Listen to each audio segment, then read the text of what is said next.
I did a crazy thing, and I have yet to meet a person who has done what I did. I want to know how Ash Ram defines great creative. Wow. Oh my gosh.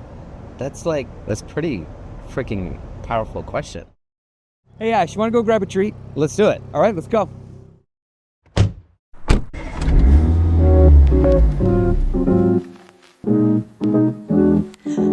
Hi, it's producer Nicole Denson. Today we're talking with Ash Ram, president of Weapon Agency, an 11-time Best of State Design Agency in Lehi, Utah. Ash started Weapon back in 2011, and over the last 15 years, he's built brands for names like Skullcandy, Sony, Qualtrics, the Olympics, and the NBA. He's also CEO of Unshed, a custom tiny home builder, and founder of Creative Academy, a nonprofit that gives kids and youth high-level creative training. As a branding expert and serial entrepreneur, Ash has a lot to share on creativity and building work that stands out. Back to the show. I'm actually so excited to be here with you, especially because you have proven that you yourself have just created some amazing work in the agency world. This is outstanding. Oh, thank you. STS legend. Well, I don't get to take a lot of credit. I was only there for a few months, but I do get to collaborate every once in a while on some really fun projects, either that I bring them or that they've brought me personally over time. Like we did some work for Sun Valley on their 50th anniversary kind of brand relaunch. Absolutely. And a really specific business problem that was super fun stuff. But you know, most of that really award-winning stuff, I just have to say, it's all Jared Strain. That guy's amazing. He is a legend, for sure. He's a legend. You're a legend, Jared. So, what's the latest in your life? What's the most exciting thing you're working on right now? Personally? Yeah. Or Let's go personally. personal. Let's get personal. Let's up get in here. personal. Okay. I did a crazy thing, and I have yet to meet a person who has done what I did. Okay. So I grew up in San Francisco, came here to Utah, Okay. and did the school, did the career, and I haven't been able to find a partner. So, and so a year ago, I chose to go, 2 exits down. I chose to go to this fertility clinic, and I did the wild thing. I had this wild idea that, like, I want to have kids.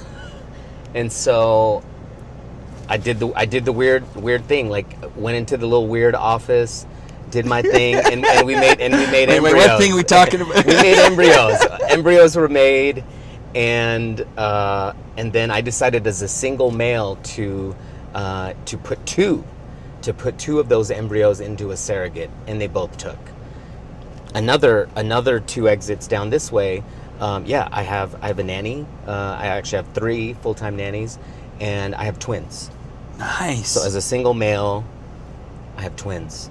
It's crazy. That's really crazy. cool. So I've yet to meet someone who's done that, but probably because it's wild and it's crazy. But that's the latest, man. Just now beginning the dad journey. So tell me, what is the biggest learning so far in your dad journey? And do you mind telling me how old your twins are? Yeah, my twins are 12. I would say, now, right? Okay. Like looking outward to every single person, male, female, is like, dude, everyone's gonna do it their own unique way, Yeah. right? There's like zero judgment to any sort of thing, and we're all just figuring it out. Uh-huh. I joke and say that there are these parents that are like, oh, my kid's sleeping through the night. I'm like, man, they're not sleeping through the night always, right? So not to say parents are lying, but the lesson that I've been learning right now is, just give yourself grace, Uh-huh. right?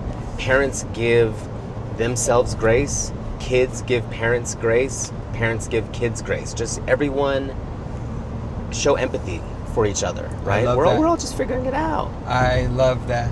I tell my kids, I tell them they can't hear me. I mean, they can hear me, but they probably don't understand. I'm like, you're gonna go through therapy one day, and we're gonna talk about this. You're gonna bring me up, but just know I freaking loved you.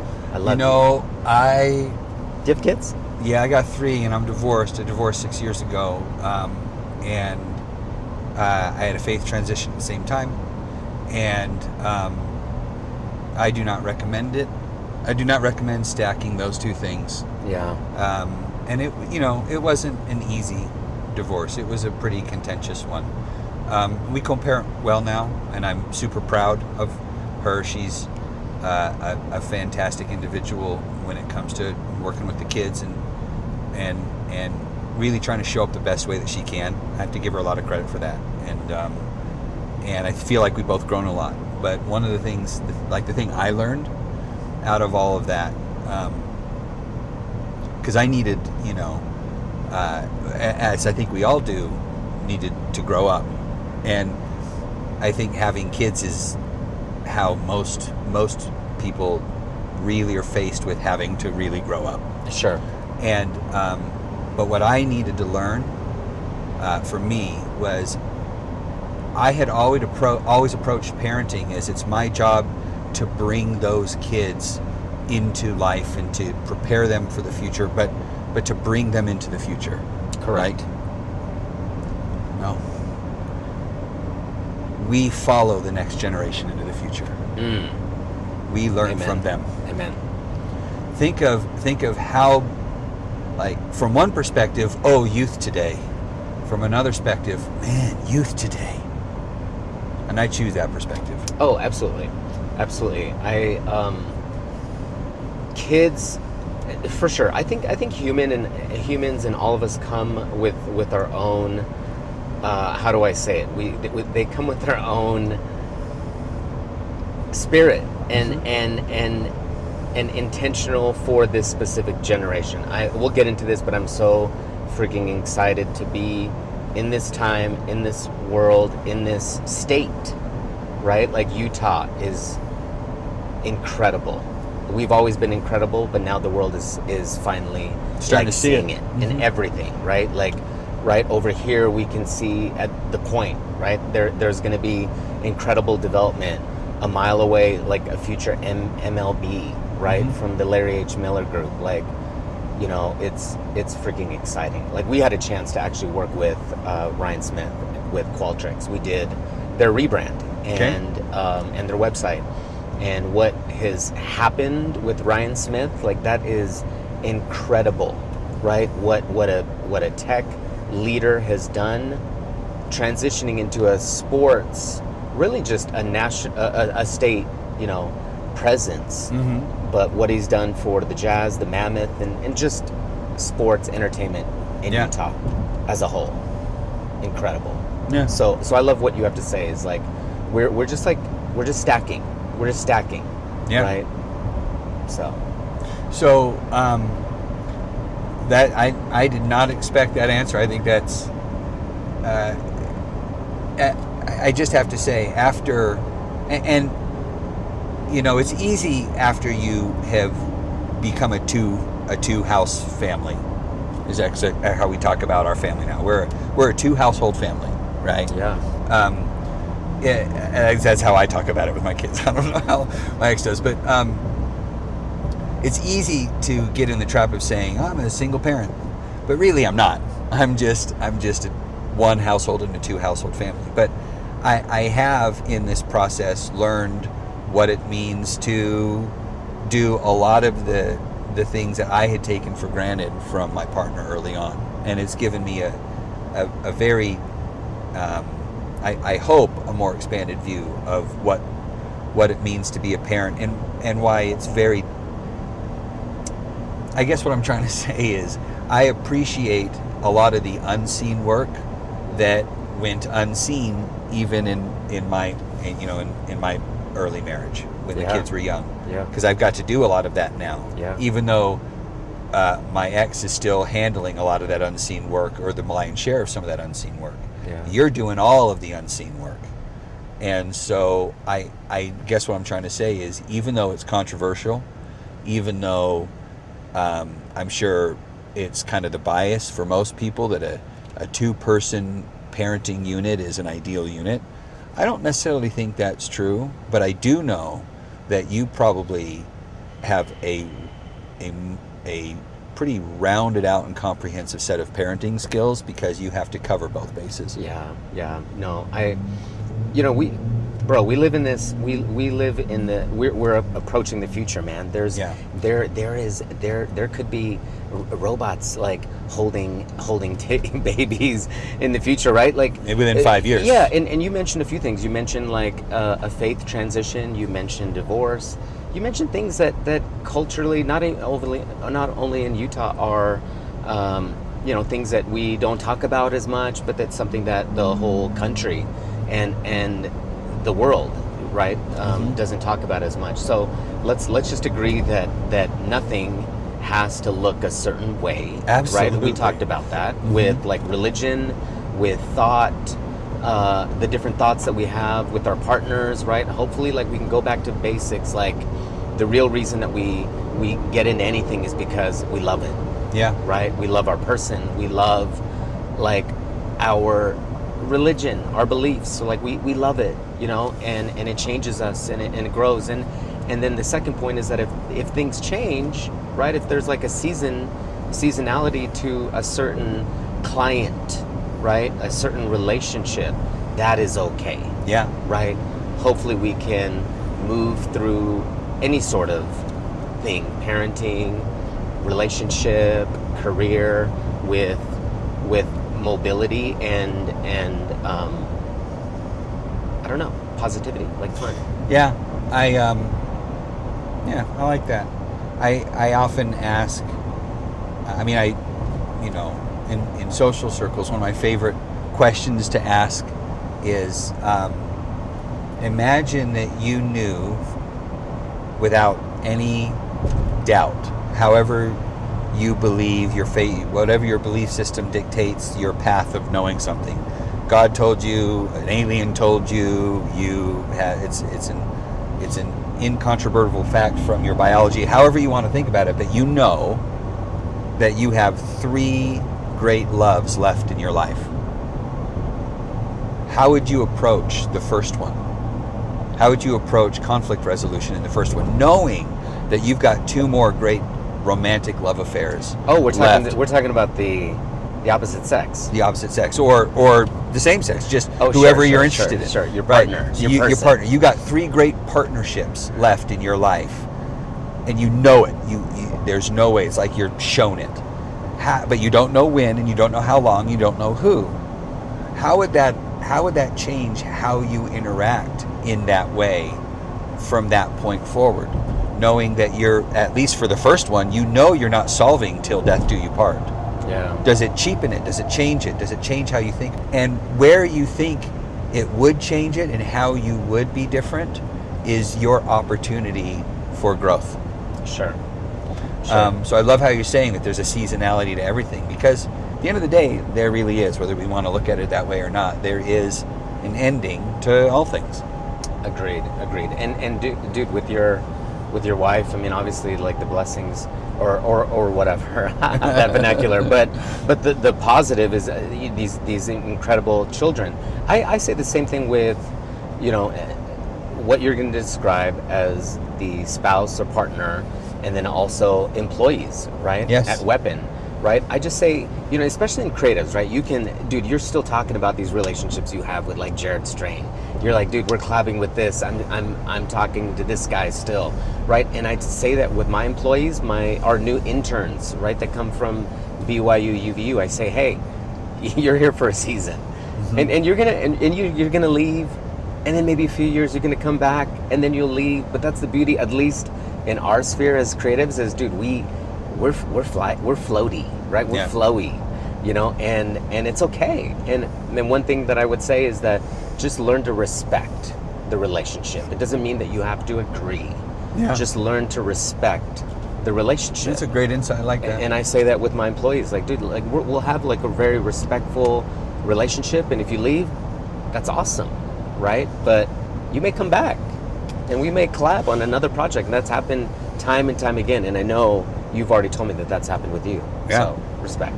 Never burn a bridge. In fact, Never. the thing that you can do is you want to strengthen the bridge, because you want to make sure that they can cross it, Yes. and they can cross it coming back too. So always strengthen that bridge, no matter what. Yes. Which, it's great advice. I need to follow it better myself. I want to know how Ash Ram defines great creative. Oh my gosh, that's pretty freaking powerful question. I mean, that's everything. Say that one more time. I want to know how Ash Ram defines great creative. Great creative. Wow. Okay. So, I would say great creative is obviously one that stands the test of time, right? So it needs to be timeless. It needs to endure, right? Enduring. Like I great, love that word. Great creative, and we can say it from the lens of all things, right? Like a great creative concept, right? Like just do it, strategy, messaging, tagline, great creative there, right? A great creative in architecture, right? Perhaps like a building that you will always be timeless. Great video ad, right? Like a video concept that to this day everyone can laugh at it. So what makes it timeless? That its effect never changes, that its effect is consistent over time, or can it be timeless because it has a different effect over time? I actually vouch for all of those. Okay. All of those are correct. But I would also add that great creative is also built on proper strategy.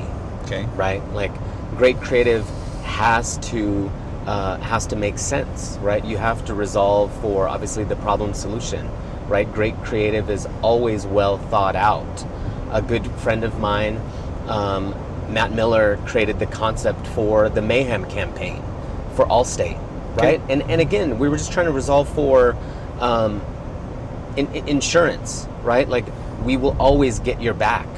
And in great creative, sometimes in storytelling, right? Great creative is also storytelling. Is that there's a hero and an antagonist and a protagonist, right?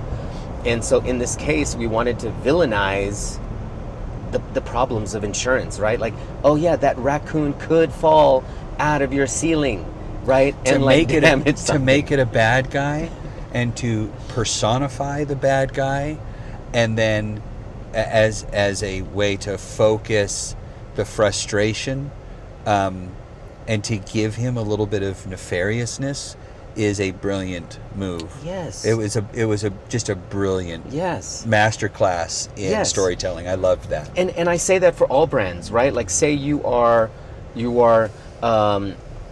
a competitor to Crumble Cookie. If you are a local lawyer, a med spa, right?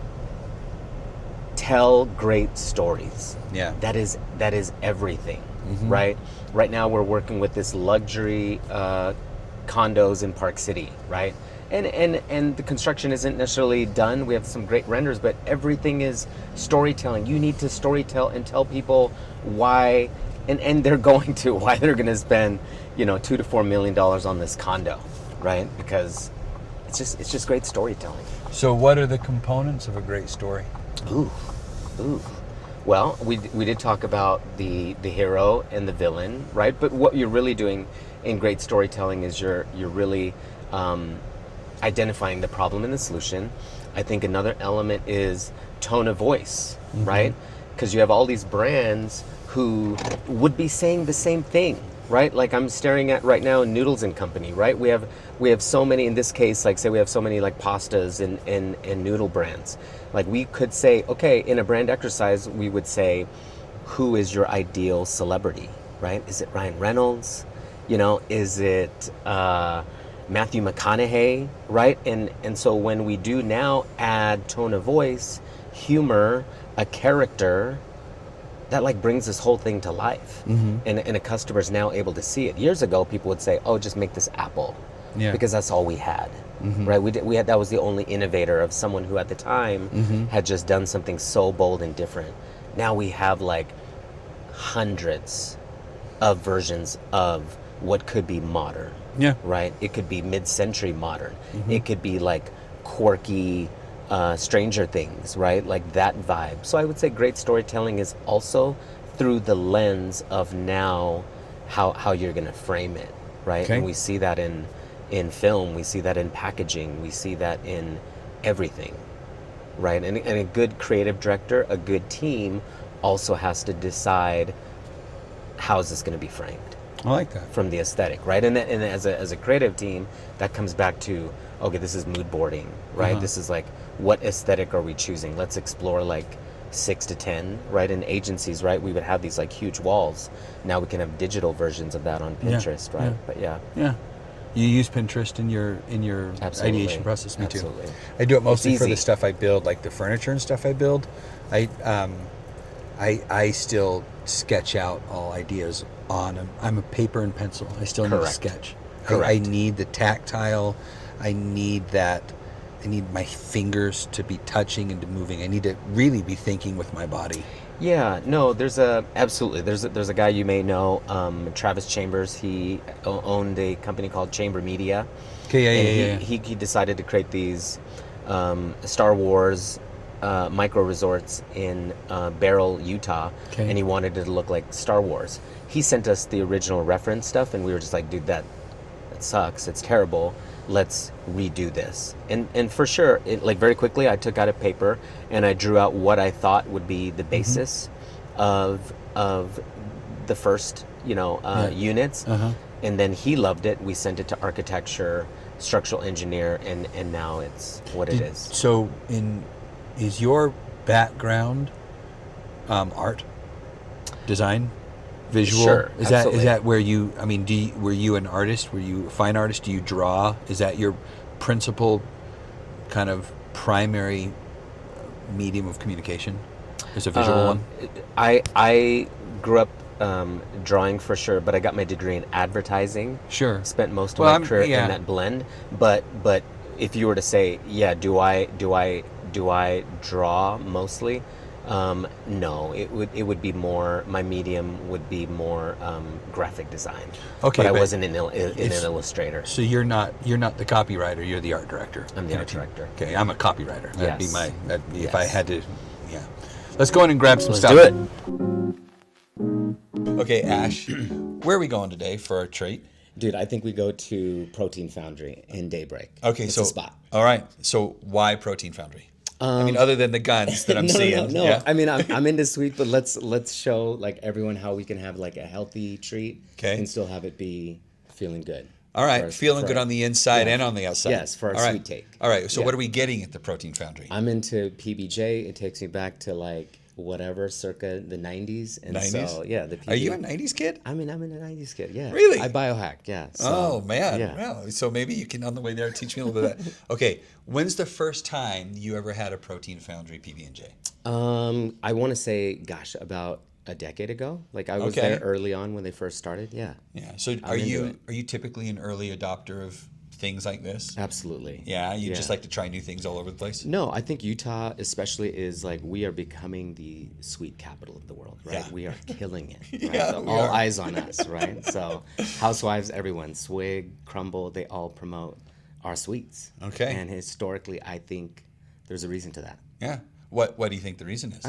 Just pioneers. We've always We've been always been pioneers. We've always been into So, it. Yeah. That's cool. I love it. Okay, Yeah. PB&J at Protein Foundry. I might have to join you in that. I'm not typically like that's interesting.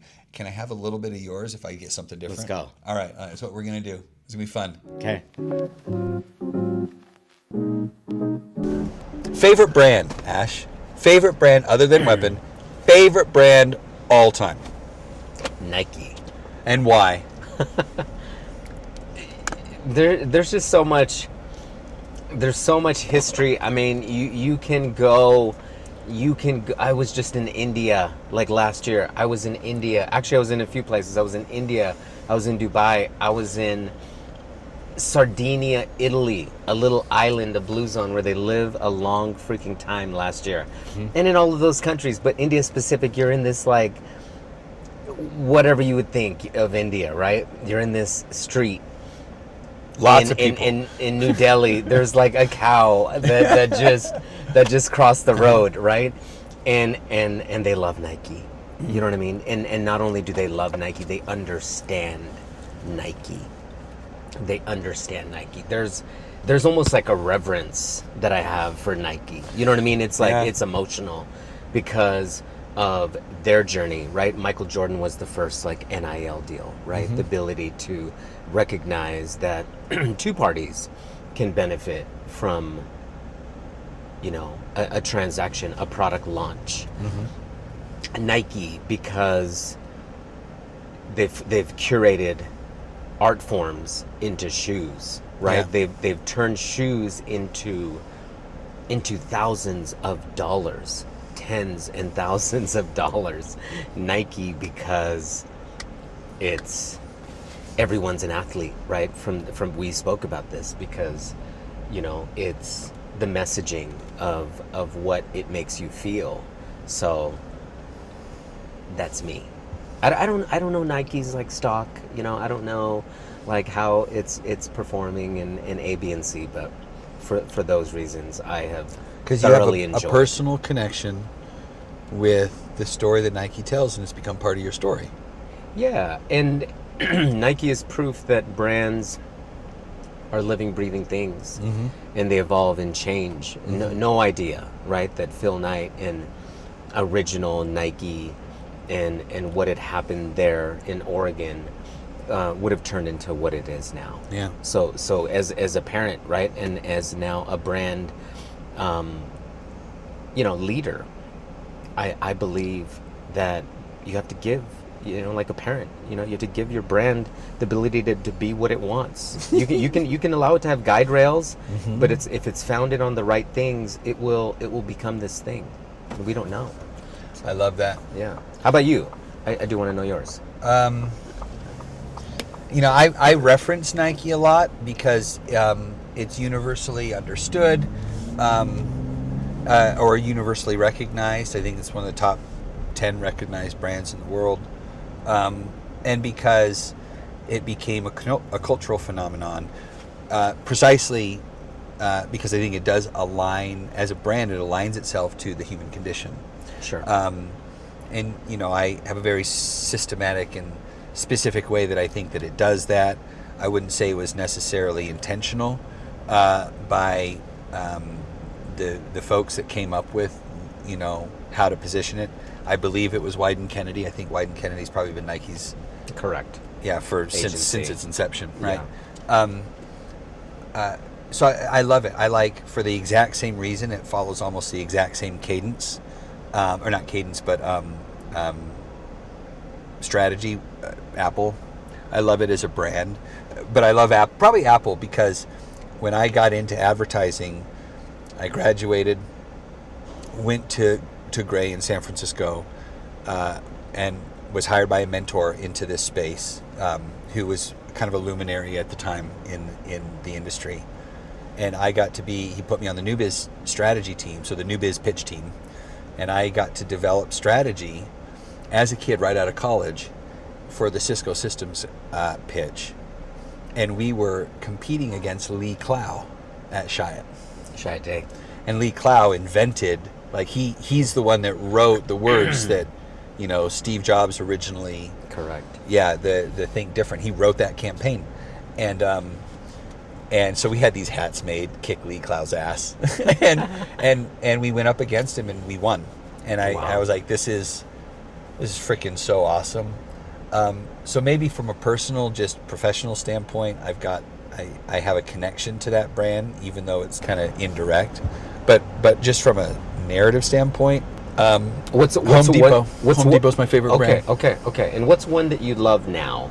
I'm just curious because, you know, we do pay a lot of homage and branding to the old guys, to the OGs, yeah. right? But like, what about now? Who's one that you're like, you know, because some brands could still feel controversial, like Tesla, right? Some can still feel controversial because you don't necessarily love certain things that they are doing. I'll tell you the ad that I saw most recently that that caught me mid-ad and introduced the reframe and made me gasp. I went, oh, just like that. And it was Anthropic. Okay.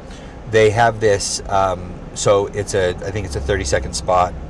Starts out with just this montage with this kind of like this heavy music of like, newsreels of bombings and climate change, and then it like cuts to a search of like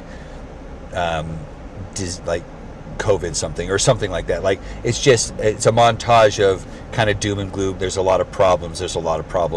And then there's like either, I don't think it's a voiceover. I've only seen the ad one time, but maybe like subtitle.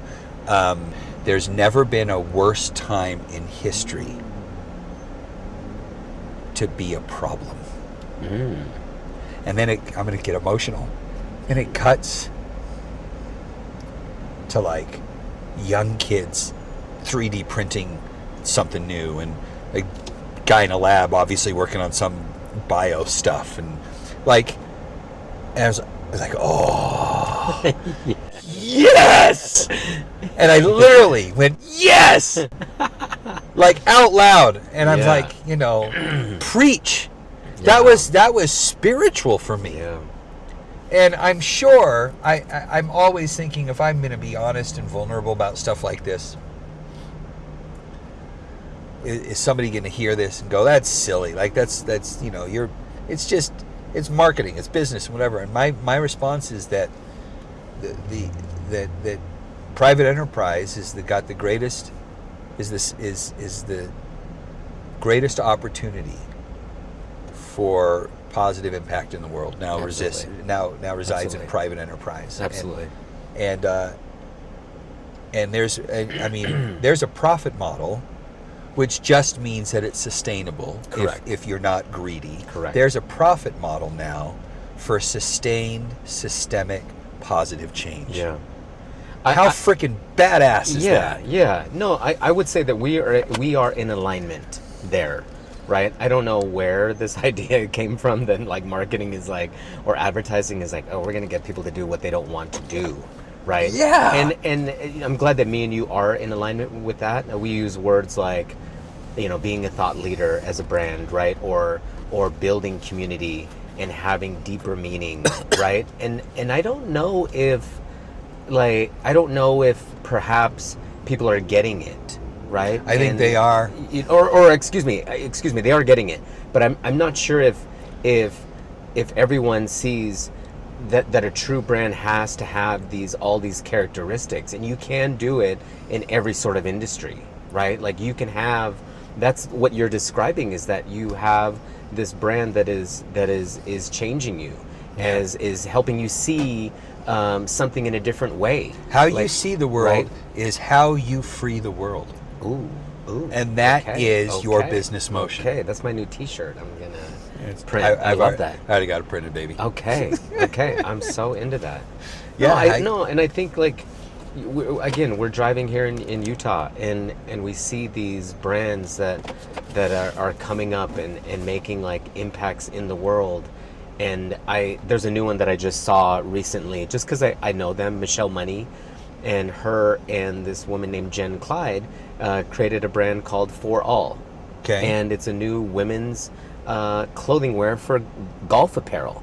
And in an interview, I love what she had to say. She said, and mind you, their clothing is so cute, like their colorways, their aesthetics, like that this is cut and sew factory, just like things that are just so different. It is not just what we say, just a blank and a silk screen or a heat transfer. Yeah. That's like not even what this is. Okay. Incredible female clothing. But what she said is more people would get into golf, more women would get into golf if there was no not there was no scorecard, but just like, let's just have fun. Yeah. Let's just have fun. By the way, how do you love the? I'm done. I love it. I'm into it. It's super creamy. The avocado makes it work. Yeah. You had said, hey, let's go find a sweet spot. I was like, hey, can we do healthy-ish? Yeah. Healthy-ish. No, I think what you're mentioning with product and messaging is like you said with Apple. I think that's the message of leaders that have gone before, is the principles will never change, right? They said think differently. Now you're thinking differently with protein. I say to people, like a simple exercise that we do at Weapon is say we do packaging design, and it started years ago when we did a book design. But I just say, hey, we're gonna go through Harmon's. We'll go through a grocery store. We'll go through like Barnes and Noble. Let's take Harmon's. We were doing an energy drink specifically for blue collar workers. Okay. Right. And I said, okay, we're gonna take photos and we're gonna literally look at every single packaging that's on these shelves. And I want you to not remember, but let's make reference of all colors, all this. Let's do. And then my goal is to be different than everything that's there. Right, and now you're just explaining that in this protein, that you're also thinking of deeper level of thinking differently. So that it's interesting you say that. One of my so we talked a little bit about originality. Correct.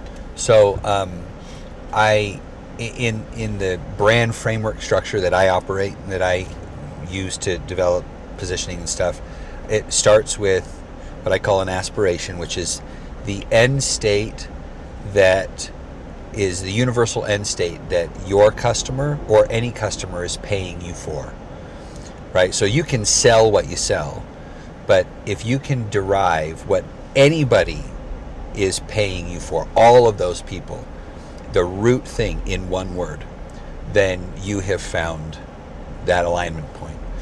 The next thing is to identify how you deliver what they're paying for in one word, or the path. It's the catalyst, right? So with Nike, it would be people are paying for a concept of achievement. That could be personal greatness, it could be winning a thing, it could be losing some weight, but achievement of some sort is really what they're paying for. And Nike messages that the way that you can get there is through resolve. Correct. And has nothing to do with their products or services, but by being the conduit of that message, the shoe becomes the conduit of that message, and by buying the shoe, you're taking a step towards ingesting that message and action and making it actionable, right? Okay, but the mechanism by which the catalyst yields the aspiration, I call that the conviction, and that is your first product. And our conviction, my personal conviction, and by adoption, our Big Leap conviction is this: people notice different, align to genuine, and recommend delight. And that is how you create margin durability in the marketplace. Sure. Is by providing an opportunity for people to note. You're not going to get noticed unless you're different. They won't align to you. You won't coalesce a market around you. You never can create a market unless you are genuine in your service of that market. And unless your catalyst yields self-discovery moments, it's not a viable business model. But if you do those three things, you will print money. Absolutely. Oh, dude, on that topic of print money, I mean, if I were to give advice to any teenager right now, right, or entrepreneur, and I say teenager because I believe that the age of making six figures is dropping. Right. We have a charity called Creative Academy where we teach high school kids how to build a career in creativity. But if I had any advice on how to start a business, it would be go into AI, Google Trends, find out those trends that are killing it right now, skyrocketing.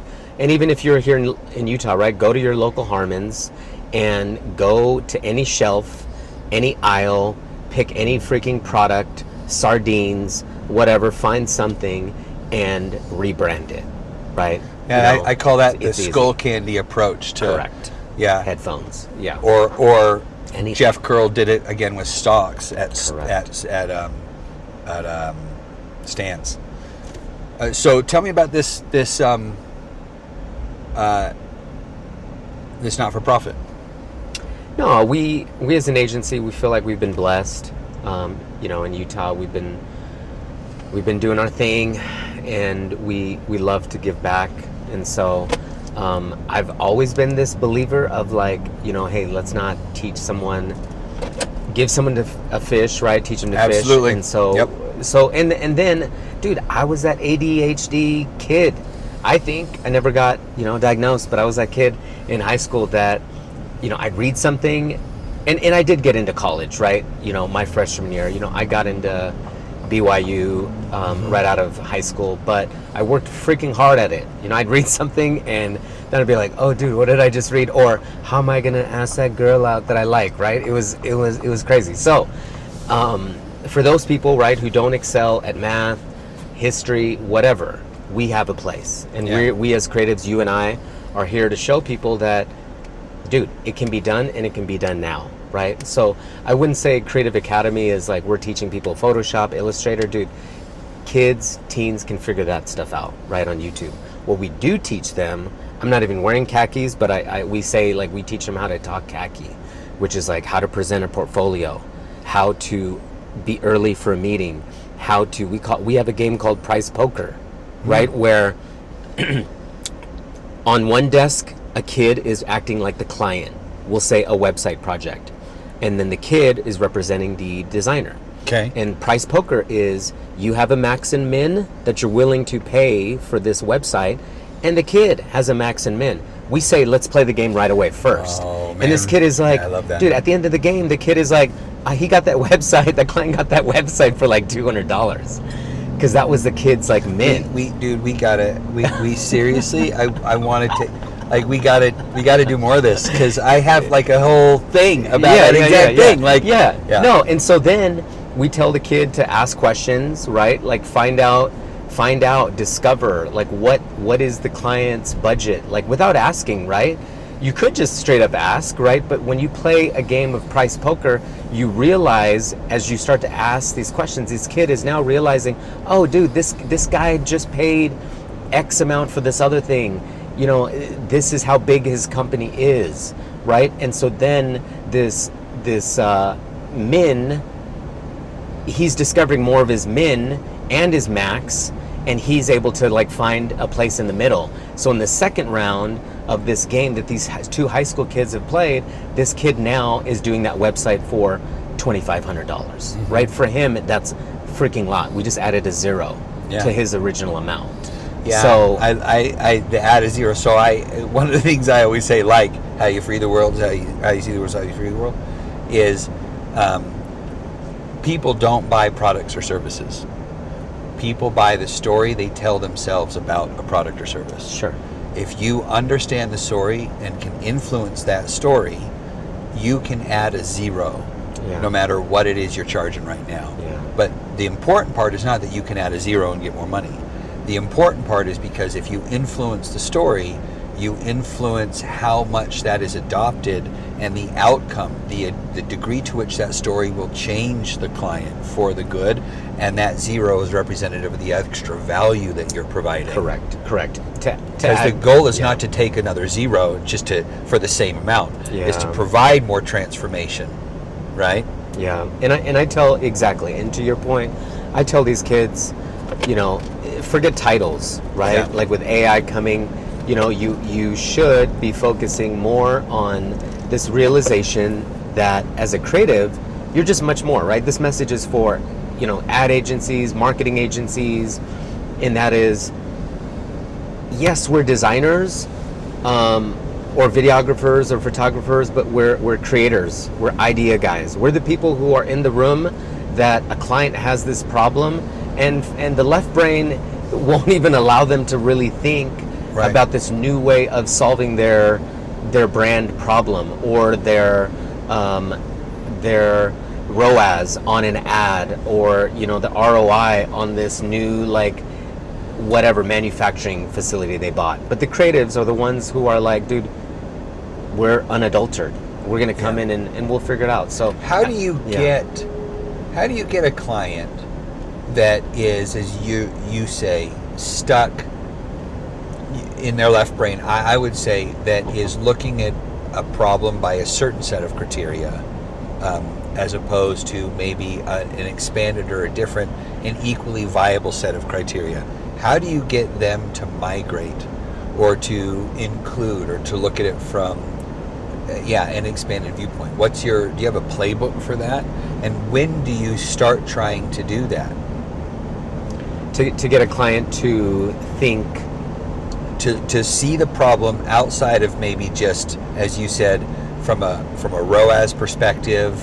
That's a very specific application of the question I'm asking. But if a client is looking at a problem one way, and they can frame that problem through their KPIs or whatever else, but there's some other things to consider that they're resistant to looking at it that way. How do you encourage them to? Do you have a process? Do you have a playbook for that? Yeah, no, good question. I mean, and I will say this, I do believe that the world has changed like a while ago, right? Like before we had our brand videos, right, where we could give, a certain brand could do what they did with Chiat Day, like Apple could do that and do this like glorious, video commercial and spend millions of dollars and it just felt right, and obviously those are for the big brands. And now we've seen the transition into what is more brand infomercial, right? Uh-huh. Brand infomercials coming together where we're like giving a lot of information really quick. We're making it fun. There's a spokesperson, and everything is obviously moving towards sales. To now, how do we like secretly UGC, user-generated content, right? Like how do we secretly turn this video into a testimonial? Right, where you have this now actor that's like, let me tell you about the skincare routine that has like changed my life, right? So branding has evolved into, we have to adjust to the lower attention span that consumers have right now, right? Yeah. So we have to make that sale in like 3 seconds, or at least hook them in 3, and then we have like 15, 30 more seconds. So your way of doing that is to not say, hey client, this way you're looking at it is incomplete or isn't necessarily viable. Your way of doing it is say, yes, but we have to bake what really need, like the brand lift and the influencing lift has to be baked into a format that the client's willing and ready to pay for. Sure, yes. So brand in a performance marketing format. Yeah. I guess I'll give a case study of our client, Bohm. Okay. Bohm, and you may not know Bohm, but I'd usually tell dudes like you may have seen it on your credit card statements. But Bohm is a female clothing line here in Utah. They've done extremely well, and Weapon was their agency for, like going on like 10, 12 years. And Bohm, originally they had an identity crisis, I would say. In Utah, they were kind of stuck on this, like, just modest, right? Like our clothing is modest, right? That's the vernacular. That was the lane they were in. Correct. And then as we did, focus groups, we brought people in, their clients, and we started to address also their aspiration, what kind of fashion clothing brands they wanted to be. It was just, the answer was many things, but I'll list a few. It was, we only shoot in LA, right? We only shoot with LA photographers. We don't shoot here in Utah with Utah photographers. We go to LA, nothing, no models, no like locations. Everything just looks different. It's bold, it's different, right? We changed this messaging from modest to, this is just really beautiful, artistic, like so cool clothing, but it's just classic, right? You just get it in the way we style it. It's just not necessarily like revealing at the time, right? So yes, Fernanda and Vivian, the two Brazilian sisters, were interested in like the numbers and the KPIs, but we had to do so many other things in the background in order to get there, right? To set everything up for them. And a lot of times when you talk about like going the extra mile in packaging, right, in experience, you keep saying that, right? Which a brand is your emotional experience that you have with the product or service, right? It's what you think about it. And so we had to go with, again, going into print, we had to go and do a few more interesting things in bags and shopping in store design, right? We had to like redesign stores, you know, and just elevate everything. Yeah. You know, and so I think the risk that sometimes finance guys don't see, and you see that in build outs, you see that in restaurants, you see that in a lot of ways, a lot of times, as you know, it doesn't necessarily have to be a cost thing. Sometimes it is, but it doesn't mean like Chipotle is a great example of a store design that uses very, very minimal, right, design, or excuse me, it's simply well done, right? Yeah. There's not a lot of tenant improvement TI budget for that. Right. So, but I do think that brands need to really be thoughtful of their competitors. Like, what is the alternate options that these people have, and how do you just create like a much more meaningful, connected experience? I agree with that. Right. Absolutely. So I think the exercise initially, when, you know, because you've conducted brand exercises ad nauseum. It's probably one of your foundational things that you do with a new client. Correct. And I've been doing them for 30 years. Correct. And you'd mentioned that Pinterest board, right? Like, like traditionally in ad agencies, we would be drawing it out. We'd be spending a lot of time in just inspiration mode, right? Where now at Weapon, we teach our designer teams to just like do this rapidly. Pinterest boards, you know, AI, like how do you just inspire? Yeah. Right? I think that's the first part that a lot of our clients want. Everyone just wants to be inspired for something more. Yeah. You know, and hopefully... I think the meaning is finding the underlying root meaning of something. Hopefully there's meaning. Is where that inspiration comes from, and that common thread. Yes, right? yes.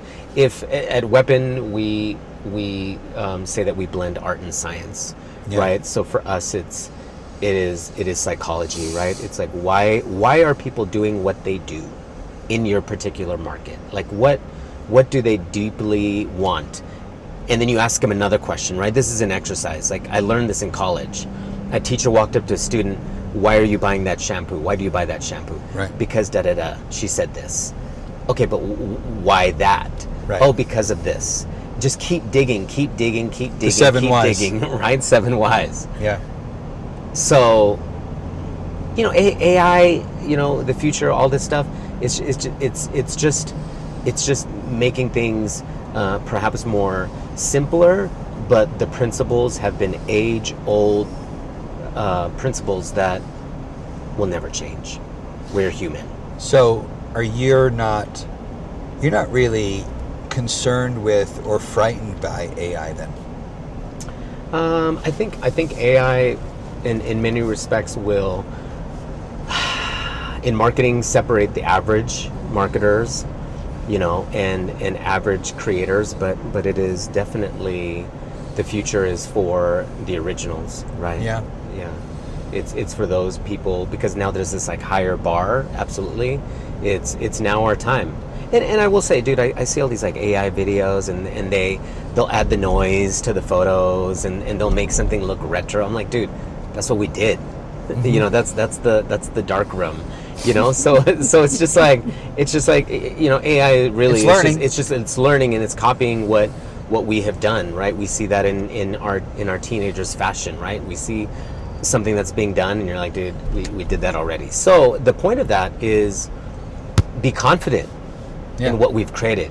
Be confident in the processes that we went through, right? So I believe that our clients and the people that we represent deserve more. So give them more, right? It's now our opportunity as design agencies to be bolder, to be unforgettable, right? So I love that. Yeah, I'm into it. I have a definition of originality. Ooh. I think originality is authenticity times creativity. And I don't think creativity, there's this wonderful, I've referenced it before, there's this wonderful TED Talk, but it was delivered a couple decades before TED Talk was a thing, by John Cleese. Do you remember who John Cleese is? No. So he's the tall brunette in Monty Python. Oh my gosh. Okay. So if you're a Monty Python fan, he's the guy who played the Black Knight in the famous "It's Merely a Flesh Wound." Yes, that's yes. John Cleese being that character. Okay.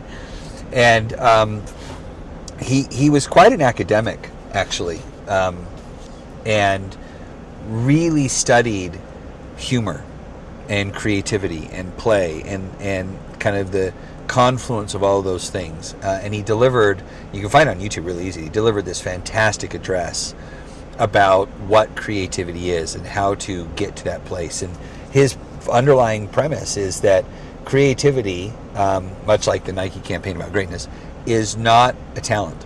It's not a special skill. It's not something that you're born with, that you have, or some people don't have.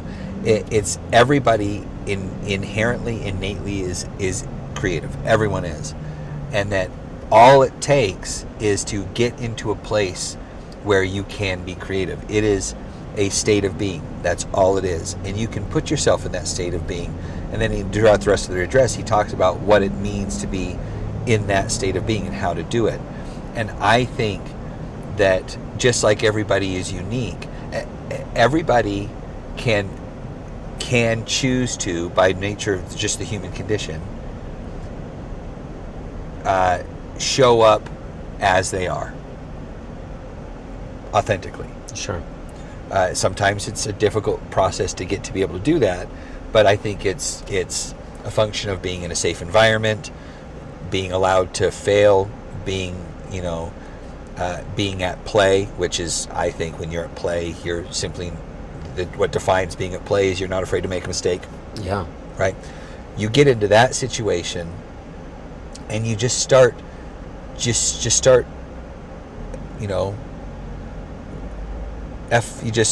fofa or fafo. F around and find out, right? You just get into this, like, let's just see what happens. Let's just see. I think that space is where originality is born. Authentically showing up, listening to hear, as Rick Rubin would say, to make great music, you have to turn your back on the audience. Yeah. Right? Yeah. And then just going and just finding things out and failing and whatever. That originality, that is, I love how you said it. The future is for the originals. And I think AI iteratively can help us get there. It can push us there. It can tell us where we're in an echo chamber. It can challenge us, or it can try to, or we can try to make it do all of that for us. And that's where it's no longer original. Correct. I would agree. So what's one thing that you're seeing that nobody else is seeing right now and that you want everybody else to see? Ooh. What am I seeing that no one else is seeing? I mean, you guys hinted at it, I believe, because I remember speaking to your founder, Brian, when I came to your office this morning, and that is, I'm seeing blue collar, and I don't know if I'm, a lot of people are seeing it,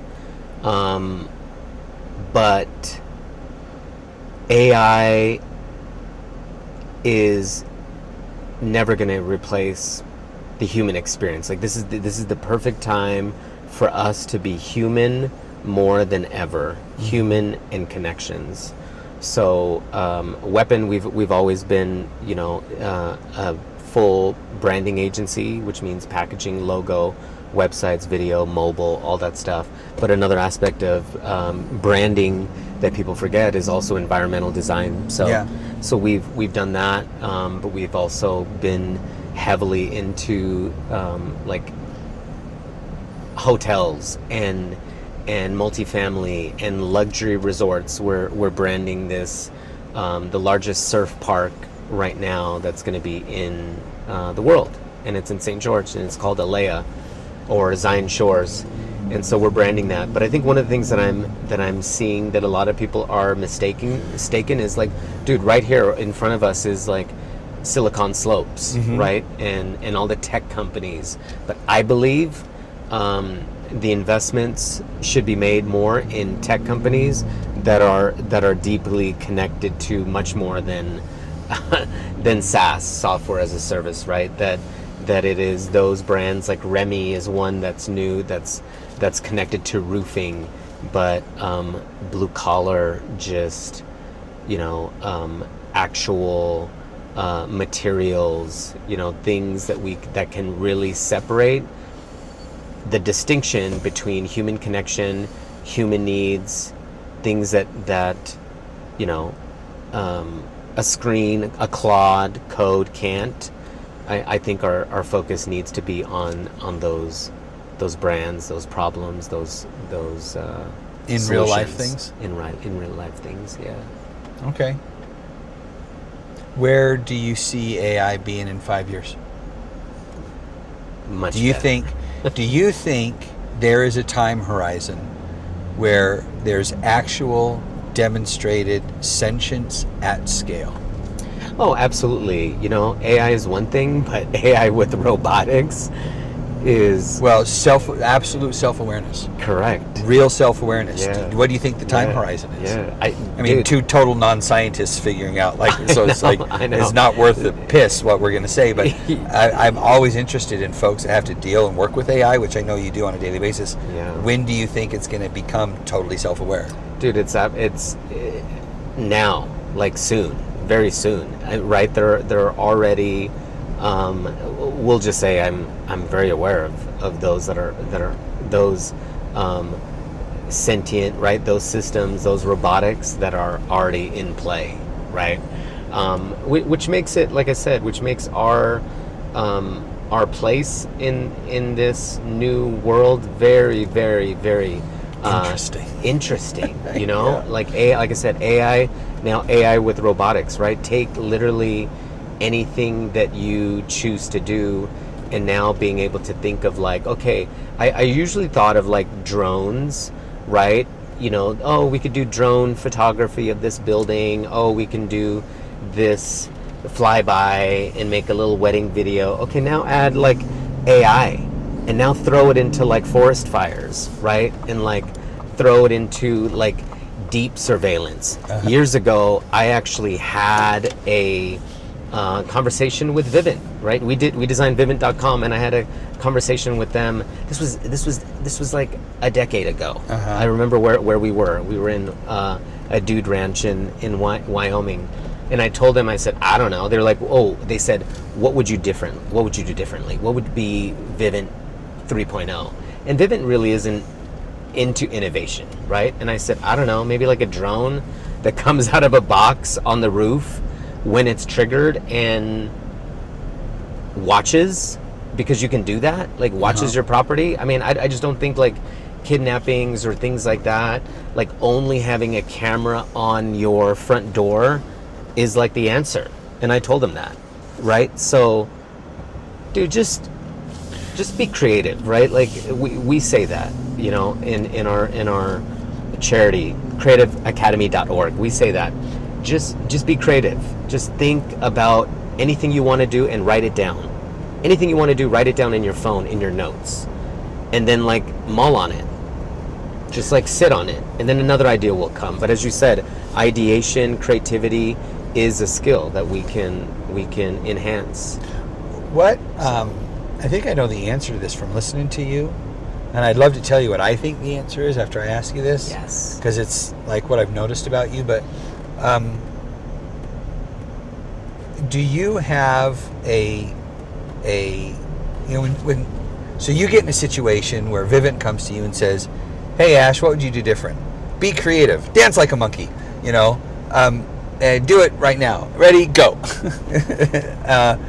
And you have to meet the client expectation, because the moment you don't meet a client expectation in a situation like that, it makes it harder to get the call the next time. So you want to deliver for them, even though it's a really tough ask to just be creative on the spot. But so you're going to try it. You're going to be creative on the spot. Do you have a quick shortcut, or do you have a standard playbook on, okay, this is the first thing I'm going to do if I need to be creative? in conversation. In your creative ideation process, when you're like, okay, putting on the hat, the no one's ever done this before hat, like, do you have a standard first thing that you kind of go to start that process off, or to start your thinking off, or anything like that? Sure. No, that's actually, I mean, that's in essence what all of our, in this video, in this podcast, I think that's the essence of what we as businesses, as people who are entrepreneurs launching product, I think that's what the whole world wants to know, right? Is like, what are the big ideas? And you and I both have been at agencies where it was the big idea, right? And to get to that point where you find like a solution or whatnot, it's very interesting, because sometimes it could be, like I said, it could be a video series or a movement that reframes and changes the way that the business is seen entirely, right? And other times it's product. Yeah. It's like, it's innovation. It's, the consumers, the people are just wanting a little more, right? And how do you be there? I think when you think about, to be honest, the best way that we've done it is straight up grabbing our team, grabbing 5 people that don't even give a crap about any sort of financials or anything, and just brainstorm in a room. So I hear that. Brainstorm. I have noticed that you challenge constraint. I think in how you've spoken about it, both off camera and through this, and even what you just said, people in a room who don't care about financials, so that would be a constraint. Sure. When you remove certain key constraints, Vivint 3.0, you could do anything. What would it be? Okay, remove constraint. What does it look like? Because that's often the only time that we can recognize unconscious constraint or bias. Yeah. So our biases keep us in the thought patterns that we are in. And when you remove constraint consciously, you're removing unconscious bias, and you're getting to ask what if. And I think you've made a career out of that, and you're very adept at that. It's really cool. Thank you. Likewise. Yeah. All right, you ready to go in? Let's do it. All right. So we got caught in traffic. Yeah. So we don't get to do a first bite. yours has gone halfway through. You were down in that, and this is fantastic. So, what the PB Edge, I think is what it's called, right? And mine is the Lush. It's got avocado in it, which makes it super creamy. But you don't taste the avocado. It's really, really good. Some pineapple. What's yours? Is yours like a peanut butter and jelly sandwich? Yeah, I'm so into it. I crushed it. Yeah, you need to check it out. Please. Protein Foundry.